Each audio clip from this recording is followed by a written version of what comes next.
Good morning. It is Tuesday, September 29th, 2020.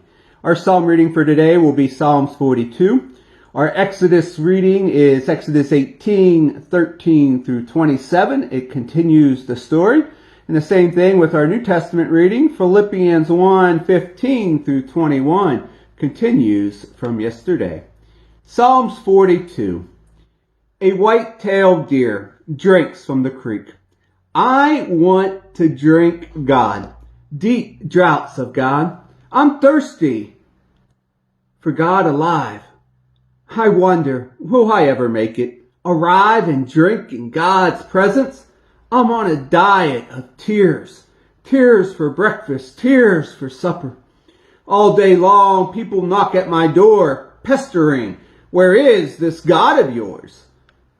These are the things I go over and over, emptying out my pockets of my life.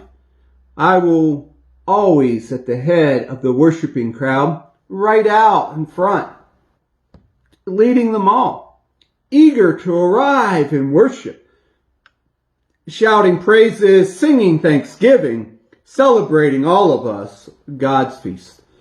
Why are you down in the dumps, dear soul?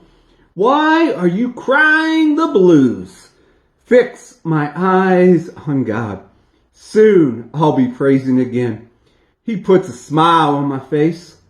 He's my God. When my soul is in the dumps, I rehearse everything I know of you.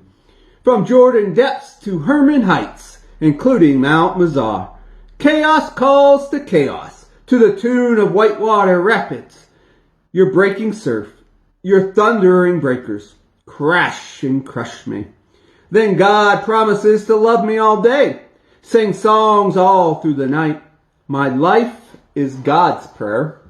Sometimes I ask God, my rock-solid God, why did you let me down? Why am I walking around in tears, harassed by enemies? They're out for the kill. These tormentors with their obscenities, taunting day after day.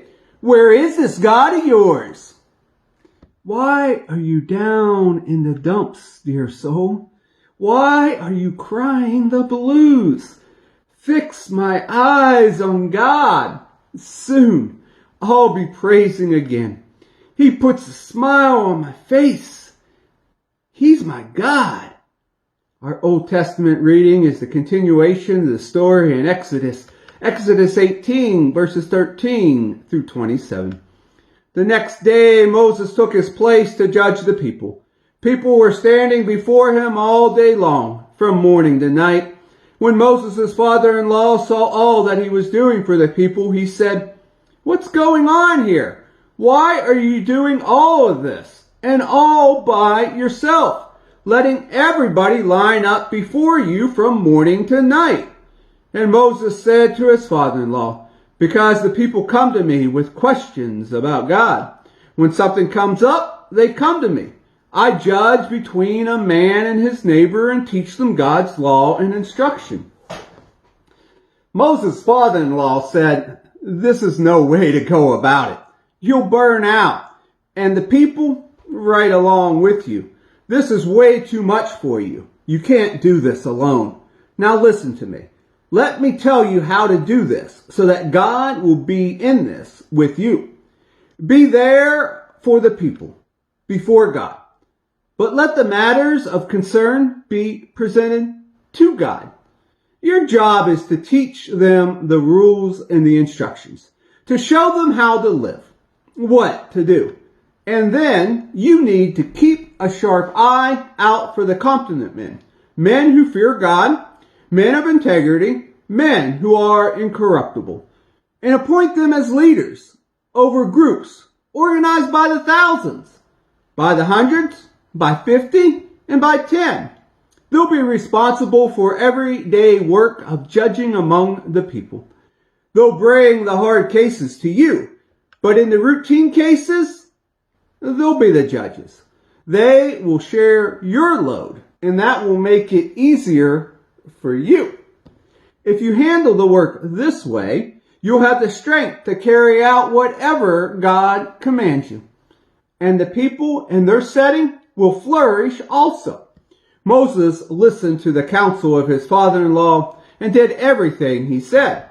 Moses picked competent men from all Israel and set them as leaders over the people, who were organized by the 1,000, by the 100, by the 50, and by 10. They took over the everyday work of judging among the people. They brought the hard cases to Moses, but in the routine cases, they were the judges. Then Moses said goodbye to his father-in-law, who went home to his own country. Our New Testament reading is the continuing of the hearing of Philippians. Philippians chapter 1, verses 15 through 21.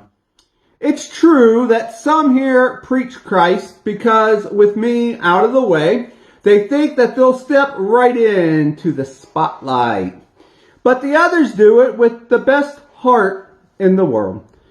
One group is motivated by pure love, knowing that I am here defending the message, wanting to help. The others, now that I'm out of the picture, are merely greedy, hoping to get something out of it for themselves. Their motives are bad.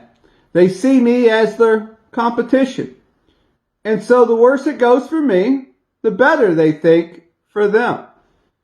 So how am I to respond? I've decided that I really don't care about their motives, whether mixed, bad, or indifferent.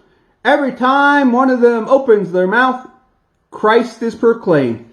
So I cheer them on. And I'm going to keep that celebration going because I know how it's going to turn out.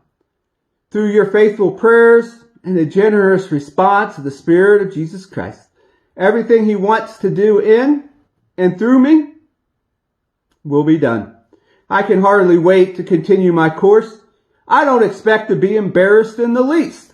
On the contrary, everything happening to me in this jail only serves to make Christ more accurately known, regardless of whether I live or die. They didn't shut me up. They gave me a pulpit. Alive, I'm Christ's messenger. Dead, I'm His bounty. Life versus even more life. I can't lose. And here ends our reading for the day.